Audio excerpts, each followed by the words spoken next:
திமுக மீது தொடர்ந்து ஊழல் குற்றச்சாட்டுகளை சுமத்தும் தாவேக அரசு உரிய தண்டனை பெற்றுத்தர என்ன நடவடிக்கை எடுக்க போகுது? இதான் நீங்க கேட்கிற கேள்வி. அதற்கு அன்புமணியினுடைய பேட்டி ஒண்ணு இருக்கு, அது போடு.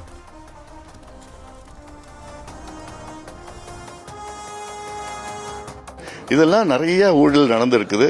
இது எல்லாருக்கும் தெரியும். இது வேகமா இதை களை எடுத்துட்டு இந்த ஊழல் யார் யார் செஞ்சாங்களோ அவங்கள அதிகாரிகள் இருந்தாலும் சரி, அமைச்சர்கள் முன்னாள் அமைச்சர்கள் இருந்தாலும் சரி, யார் இருந்தாலும் சரி, அதை கிளீன் பண்ணி, ஏன்னா முதலமைச்சர் விஜயை தேர்வு செய்த இளைஞர்கள் முதல் காரணம் ஊழலை ஒழிப்பாருன்னு. அதை செய்யணும், விசிபிளா இருக்கணும். 5 சிறப்பு நீதிமன்றங்கள் இவங்க கடந்த ஆட்சி காலத்தில் ஊழல் செஞ்ச 5 சிறப்பு நீதிமன்றங்களை போட்டு வேகமா பண்ணுங்க, கிளீனப் பண்ணுங்க. கிளீனப் பண்ணாலே நான் சொல்ற இந்த வரி இல்லாத வருவாய், நான் டாக்ஸ்ட் ரெவென்யூ, இதுல தான் அதிகமா கவனம் செலுத்தணும். டாக்ஸ் ரெவென்யூ அது வரும், தானா வந்துட்டு இருக்கும்.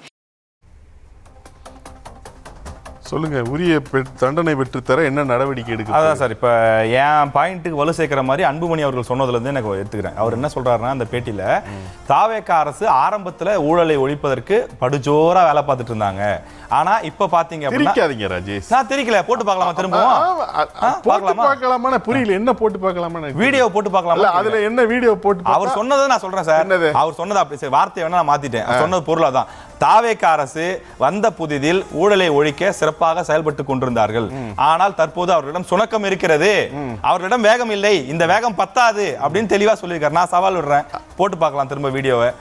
நீங்க போய் எடுத்துட்டு வந்து நான் எடுத்துட்டு வந்து பேட்டி, அதனால ஆனஸ்டா சொல்றேன். அதை ப்ளே பண்ணுங்க, திரும்ப ப்ளே பண்ண ஒண்ணுல சார், திரும்ப ப்ளே பண்ணுங்க. என்ன சார் நம்ப மாட்டேன்றீங்க? நம்ப மாட்டேன், அதை பார்த்துருவோம். திரும்ப ப்ளே பண்ணுங்க அந்த பேட்டியை. இதெல்லாம் நிறைய ஊழல் நடந்திருக்குது. இது எல்லாருக்கும் தெரியும். இது வேகமா இதை களை எடுத்துட்டு இந்த ஊழல் யார் யார் செஞ்சாங்களோ அவங்கள அதிகாரிகள் இருந்தாலும் சரி, அமைச்சர்கள் முன்னாள் அமைச்சர்கள் இருந்தாலும் சரி, யார் இருந்தாலும் சரி, அதை கிளீன் பண்ணி, ஏன்னா முதலமைச்சர் விஜயை தேர்வு செய்த இளைஞர்கள் முதல் காரணம் ஊழலை ஒழிப்பாருன்னு. அதை செய்யணும், விசிபிளா இருக்கணும். 5 சிறப்பு நீதிமன்றங்கள் இவங்க கடந்த ஆட்சி காலத்தில் ஊழல் செஞ்ச 5 சிறப்பு நீதிமன்றங்களை போட்டு வேகமா பண்ணுங்க, கிளீனப் பண்ணுங்க. கிளீனப் பண்ணாலே நான் சொல்ற இந்த வரி இல்லாத வருவாய், நான் டாக்ஸ்ட் ரெவென்யூ, இதுல தான் அதிகமா கவனம் செலுத்தணும். டாக்ஸ் ரெவென்யூ அது வரும், தானா வந்துட்டு இருக்கும். சார் அந்த பேட்டியை நான் தான் எடுத்தேன். இப்போ அதில் நமக்கு இந்த டைம் லிமிட்டுக்காக 40 நிமிஷம் வச்சிருக்காங்க. அதுக்கு முன்னாடி ஆமாம் 40 செகண்ட் வச்சிருக்காங்க. நம்ம பேட்டியை முன்னாடி ஃபுல்லாகவே ஒளிபரப்பு பண்ணோம், ஒரு 3 மணிக்கு என்னமோ ஒளிபரப்பு பண்ணோம். அதில் தெளிவாக வந்திருக்கு. என்ன சொல்றாரு அப்படின்னா, தாவேக அரசு என்ன வேணாலும் முடிச்சிடலாம் சார் ப்ளீஸ், அந்த ஒரே ஒரு பாயிண்ட் மட்டும் சொல்லிடுறேன். தாவேக அரசு ஆரம்பத்தில் ஊழலை ஒழிக்க வேகமாக செயல்பட்டு கொண்டது. தற்போது அவர்களிடம் ஒரு சுணக்கம் இருக்கிறது.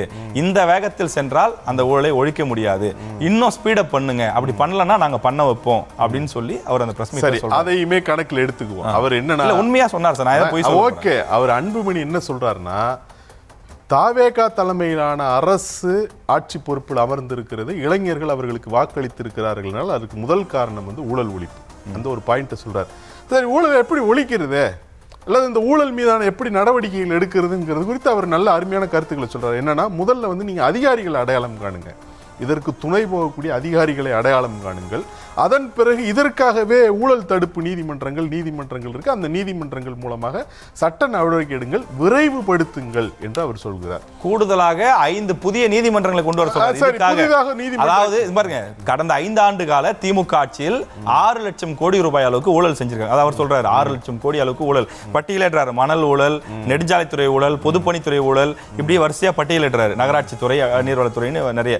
அப்ப இந்த துறைகளில் நடந்த ஊழலை எல்லாம் விசாரிக்கிறதுக்கு, இதை மட்டும் விசாரிக்கிறதுக்கு 5 தனியா நீதிமன்றம், 5 நீதிமன்றம் வேணும். இதுல ஒன்லி திமுக ஆட்சியில் 5 ஆண்டு காலத்தில் செய்யப்பட்ட ஊழலை பற்றி மட்டும் விசாரிக்கணும். அப்படி விசாரிச்சீங்கன்னா மட்டும்தான் உண்மையை கொண்டு வர முடியும், நிரூபிக்க முடியும், அவர்கள் மீது நடவடிக்கை எடுக்க முடியும். அந்த பணத்தை எல்லாம் அரசு கஜானா கொண்டு வாங்க. ஒரு வருஷத்துக்கு 65,000 கோடி நம்ம வட்டி கட்டுறோம். தமிழ்நாடு அரசு 65,000 கோடி வட்டி கட்டுறோம். அப்ப அதெல்லாம் என்னைக்கு நம்ம கட்டி முடிக்கிறது? நீங்க கருப்பு பணமாக இருப்பது, கொள்ளையடிக்கப்பட்ட பணங்கள், இதெல்லாம் உள்ள கொண்டு வாங்க, ஊழலை ஒழிங்க. அதே மாதிரி இது கனிம வளம், கனிம வளம் மூலமா மட்டும் நீங்க ஒரு வருஷத்துக்கு கிட்டத்தட்ட 60,000 கோடி ரூபாய் அளவுக்கு இன்கம் வர வைக்க முடியும், வரி அல்லாத வருவாய் அப்படின்னு சொல்லி யோசனை சொல்றாரு. அப்போ அன்புமணி அதை சொல்றாரு, என்ன நடவடிக்கை எடுக்கணும், என்ன பண்ணணும்ன்றாரு. அதை வந்து தாவேக அரசு செய்யும். அப்போ இந்த திமுக எப்போ செய்யும்? அதுதான் நான் சொன்னேன். இப்ப ராஜேஷ் என்ன நினைக்கிறாருன்னா, ஏதோ 4.5 ஆண்டுகள் அவங்க ஆட்சி பொறுப்புல இருந்த மாதிரியும் இன்னும் ஏதோ 6 மாசம் தான் இருக்க மாதிரியுமே ராஜேஷ் பேசிட்டு இருக்காரு. இப்ப என்ன சொல்லுவாங்க, ஒரு வருஷம் ஆனதுக்கு அப்புறம் என்ன சொல்லுவாங்க, ஒரு வருஷம் தான் இருக்கு. ஒரு வருஷம் என்பது என்ன, ஆஃப்டர் ஆல் 12 மாசம், ஒரு வருஷம் ஆஃப்டர் ஆல் 54 வாரம் தாங்க ஆயிருக்கு. ராஜேஷ் பாருங்க 54 வாரத்துல பண்ணன்றாங்க, இது எப்படிங்க முடியும்? ராஜேஷ், அதாவது ஒரு வருஷம் 2 வருஷம் என்பதல்ல, நான் ஆரம்பத்துல சொன்னப்ப என்பதல்ல, நீங்க வந்து எந்த நடவடிக்கை எடுப்பதாக இருந்தாலும் அரசுக்கு அதற்கு உரிய அவகாசம் வேண்டும். அரசு உரிய அவகாசத்தை எடுத்து தான் அதை செய்யணும். நீங்க ஏனாதானோன்னு அவசரம் உங்களுடைய அவசரத்துக்கு அமைதியா இருங்க. அப்ப எதுக்கு சார் மேடையில பேசுறீங்க? அப்ப எதுக்கு அமைதியா?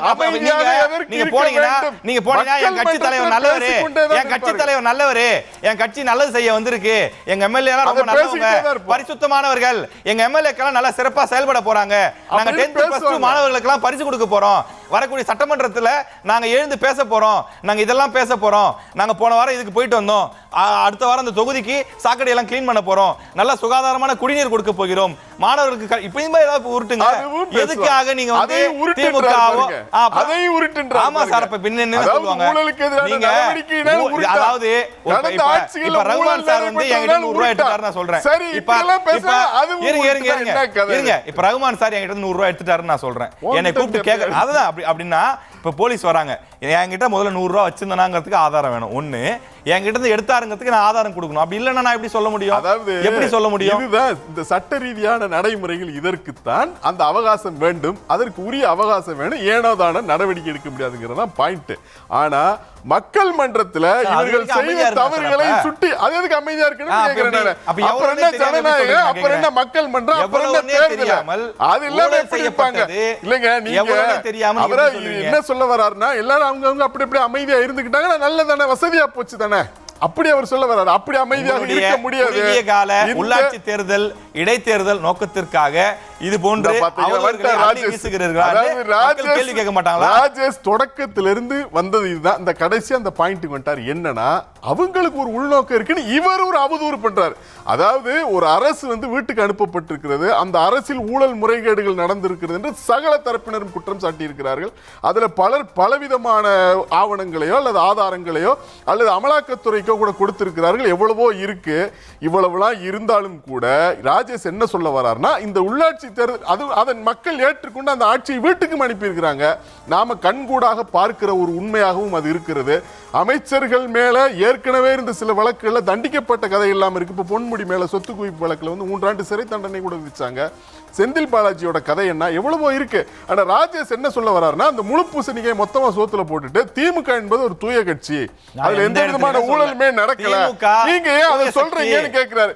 மக்கள் மன்றத்தில் ஒரு அரசியல் கட்சி அதை எப்படி பேசாமல் இருக்கும்? நான் சொல்லாத ஒரு கருத்து எதுக்கு பேசுறீங்க? அது அப்படி இல்லனா நீங்க எதுக்கு பேசுறீங்க? ஓகே, ஏற்புடையது. ஆனா அதுக்கு என்ன ஆதாரம் இருக்கு? அததான் ஆதாரத்தை திரட்டாம நீங்க கேள்வி. நீங்க வந்து ஆதாரம் இருக்குன்னா நீதிமன்றத்துக்கு போங்க, வழக்கு போடுங்க, சட்டத்தின் முன் நிறுத்துங்க, கருப்பு பணம் ஊழல் செய்த பணம் அதை வெளியே கொண்டு வாங்க. ஏன் கொண்டு வர மாட்டீங்க? சொல்லிட்டே இருக்கீங்களே, எவ்வளவு நாளா சொல்லிட்டே இருப்பீங்க. அப்படிதான் சொல்றேன். நான் திமுகவை எந்த இடத்திலும் நேர்மையான சக்தினோ தூய சக்தினோ நான் இவ்வளவு நேரம் இந்த பேசி நான் எங்க சொன்னேன்? ராஜேஷ் என்ன ஆதாரம் இல்லாம ஏன் குற்றச்சாட்டு சொல்றீங்க? ஆதாரம் ஊழல் சக்தி இல்லைன்றார். ஆதாரம் இருந்தால் நீதிமன்றம் வழக்கு போடுங்க. ஆதாரம் இல்ல, நான் எந்த இடத்திலும் என்ன அர்த்தம்? திமுகவை காப்பாற்ற வேண்டும் என்றோ தாவேகாவை நோக்கடிக்க வேண்டும் அல்லது தாவேகாவை ஆதரிக்க வேண்டும், எதிர்க்க வேண்டும் என்ற எண்ணத்தில் நான் சொல்லவில்லை. ஏன் கருத்து உங்களிடம் ஆதாரம் இருந்தால் வழக்கு போடுங்கள், ஆதாரம் இல்லை என்றால் ஆதாரத்தை திரட்டி விட்டு வந்து பேசுங்கள், ஆதாரத்தை திரட்டாமல் வந்து பேசாதீர்கள். பொதுவாக யார் மீதும் குற்றச்சாட்டை சொல்லக்கூடாது. என் பாக்கெட்ல 100 ரூபாய் இல்லைன்னா ரகுமான் சார் எடுத்துட்டாருன்னு சொல்லக்கூடாது, தப்பு அது. ஆனா இது அப்படிப்பட்ட பிரச்சனை இல்ல. ராஜேஷ் பாக்கெட்ல 100 ரூபாய் இல்ல, ரகுமான் சார் எடுத்துட்டாருங்கிற பிரச்சனை அல்ல. இது மக்கள் மன்றத்திலே தெளிவாக வெளிப்படையாக இருக்கிற ஒரு உண்மை. அது அந்த பிரச்சனையிலிருந்து தான் வர்றாங்க. இதை இவ்வளவு சுருக்கமா அவர் சுருக்கி புரிஞ்சுக்கிறார். திமுக ஊழல் சக்தி இல்லை, அவர்கள் தூய்மையான ஆட்சியை கொடுத்தார்கள் என்றால் நீங்க பேசுங்க. அதுல உங்களுக்கே நம்பிக்கை இல்லாத போது நீங்க வந்து அவங்களை டிஃபெண்ட் பண்ணிட்டு நின்னுட்டு இருக்கீங்கங்கறது என்னுடைய கேள்வி. டிஃபெண்ட் பண்ணல சார். அவங்க தான் டிஃபெண்ட் பண்றீங்க. முந்தைய அரசுகள் ஏமாற்றியது போல தாவேகாவும் மக்களை ஏமாற்றி விட கூடாதுன்னு தான் சொல்றேன். என்ன அர்த்தம்? திமுக நல்லவங்களோ அதிமுக நல்லவங்களோ சேர்த்து தாவேகாவை போக்குறதுக்காக தாவேகாவும் மக்களை ஏமாத்திராதீங்க. நீங்க ஊழலை ஒழிப்புன்னு வந்தீங்க. எப்ப சார் நடவடிக்கை எடுப்பீங்க? எப்ப நடவடிக்கை எடுப்பீங்க? மக்கள் கேக்குறாங்க. அவகாசம் எவ்வளவு நாள்? என்ன 3 மாசம் 90 நாள் போதாதா? நான் வந்து ஒட்டுமொத்த ஊழலை ஒழிக்க சொல்ல. ஒட்டுமொத்த ஊழலை ஒழிக்க சொல்ல. தமிழ்நாட்டுல கிட்டத்தட்ட ஒரு 60 டிபார்ட்மெண்ட் இருக்கு. சுமார் 60 டிபார்ட்மெண்ட்ல ஒரு டிபார்ட்மெண்ட்ல ஒரு ஊழலை கூட உங்களால நிரூபிக்க முடியலன்னா நீங்க உண்மையிலேயே நிரூபிப்பீங்களா இல்ல கடைசி வரைக்கும் படமா அப்படின்ற கேள்வி மக்களுக்கு வருமா? மக்களுக்கு இருக்கக்கூடிய சந்தேகத்தை நான் எதிரொலிக்கிறேன். அவ்வளவுதானே தவிர கிடையாது. நான் திமுகவை காப்பாற்றுவதற்கும் இங்க வரவில்லை. தாவேகாவை திட்டுவதற்கும் நான் வரவில்லை. கிடையவே கிடையாது. என் கேள்வி ரொம்ப சிம்பிள். ரொம்ப நாளா சொல்றீங்களே சார், பிரச்சாரத்துல கூட சொன்னீங்களே சார், கட்சி ஆரம்பிச்ச 2 வருஷமா சொல்லிட்டு இருக்கீங்க திமுக ஊழல் செய்து திமுக ஊழல் செய்துன்னு. சிடி நிர்மல்குமார் அமைச்சர் அவர்கள் தெளிவா சொல்றாரு. பத்திரப்பதிவுத்துறை அமைச்சர் மூர்த்தி 20% கமிஷன் வாங்கினாருன்னு சொல்றாரு. அதுக்கு ஒரு சின்ன எவிடன்ஸ் ரெடி பண்ணி கொடுக்க முடியாதா? எப்ப கொடுப்பாங்க? முழு பூசணிக்காயை சோற்றில் மறைக்க தெரிந்தவர்கள் என்பதனால் அதை பொறுமையா அவகாசம் எடுத்து தான் செய்ய முடியும். 60 துறை ஆட்சிக்கு வந்து 3 மாசம் தாங்க ஆகுது. இந்த ஆட்சியை வந்து நிலைப்படுத்துவதற்கு அவர்களுக்கு அவகாசம் தேவைப்பட்டது. அப்புறம் வாக்குறுதிகள் நிறைவேற்றணும், நிதிநிலை சீரமைக்கணும், பட்ஜெட் தாக்கல் பண்ணணும். இந்த 60 துறைகளையும் ஊழலை முதல்ல தடுத்து நிறுத்தணும். இதனுடைய ஒரு பகுதி தான் கடந்த கால ஊழல்கள் குறித்து விசாரிக்கிறது. ராஜேஷ் என்னன்னா, ராஜேஷ் நீங்க எப்ப எல்லாம் ஊழல்லாம் நிரூபிச்சு எல்லாத்தையும் தூக்கி உள்ள போட்டுருங்க அப்படி என்பது அப்படி சட்டங்கள் அனுமதிக்கிறதா? அப்படித்தான் நீதிமன்ற நடைமுறைகள் இருக்கிறதா? அதுக்கெல்லாம் பொறுமை வேணும். அது ராஜேஷ் பேசுறதை பார்த்தா தாவேகா ஆட்சிக்கு வந்து 4.25 வருஷம் நிறைவடைஞ்ச மாதிரி, இன்னும் ஏதோ ஒரு 4 ஆண்டு தான் மிச்சம் இருக்கிற மாதிரியே பேசாம அவகாசம் கொடுங்க. முதல்ல அவங்க எண்ணத்தில் சரியாக இருக்கிறார்கள், சொல்லளவில் சரியாக இருக்கிறார்கள், செயலளவிலும் சரியாக இருப்பார்கள். ஆனால் அதுக்குள்ள அவசரப்பட்டு திமுக அதிமுக பட்டியலை சேர்த்து விடுவதன் மூலமாக திமுகவை காப்பாற்றுவதற்கு முயற்சி செய்யார்கள்.